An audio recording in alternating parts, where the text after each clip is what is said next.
Pernah nggak kamu mikir, kenapa dunia ini nggak pernah sepi dari konflik antar agama?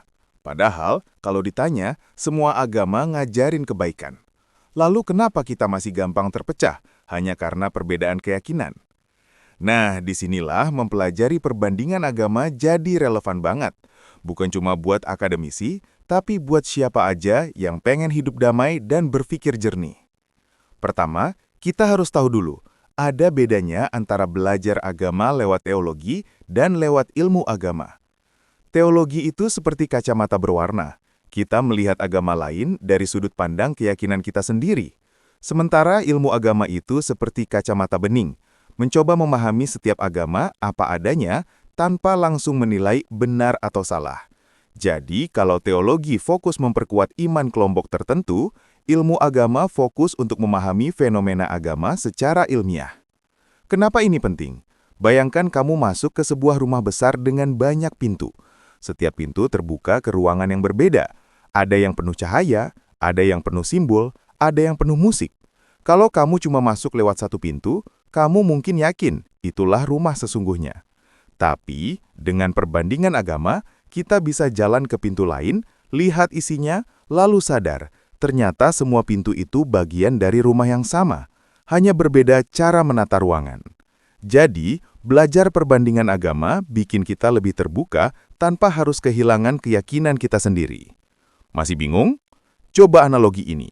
Kalau ada 5 orang buta diminta menggambarkan gajah, hasilnya pasti beda. Yang pegang ekornya bilang gajah itu kayak tali. Yang pegang kakinya bilang gajah itu tiang besar. Yang pegang telinganya bilang gajah itu kipas. Semua benar, tapi belum utuh. Sama dengan agama, masing-masing memegang potongan kebenaran. Kalau kita fanatik, kita berhenti di satu sudut pandang. Tapi kalau kita pakai pendekatan ilmiah, kita bisa menggabungkan potongan-potongan itu untuk mendapat gambaran yang lebih lengkap. Lalu apa gunanya buat hidup kita sekarang?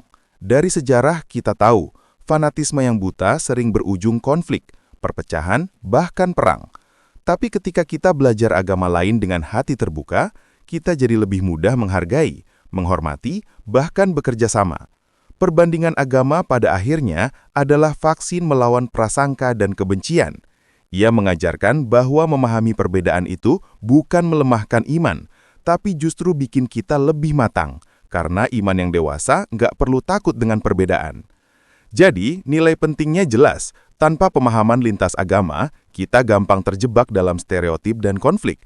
Tapi dengan perbandingan agama, kita bisa menumbuhkan toleransi, mengurangi kesalahpahaman, dan menemukan titik temu kemanusiaan yang lebih besar. Singkatnya, ini bukan cuma soal tahu agama orang lain, tapi soal bagaimana kita membangun masa depan yang lebih damai. Nah, di episode pertama ini, kita baru bahas kenapa perbandingan agama penting. Di episode berikutnya, kita bakal kupas metode ilmiah dalam mempelajari agama. Bagaimana cara ilmiah bisa bikin kita melihat lebih jernih tanpa kehilangan rasa hormat terhadap iman? Jangan sampai ketinggalan. Like, share, dan subscribe biar kamu nggak ketinggalan seri pembahasan ini.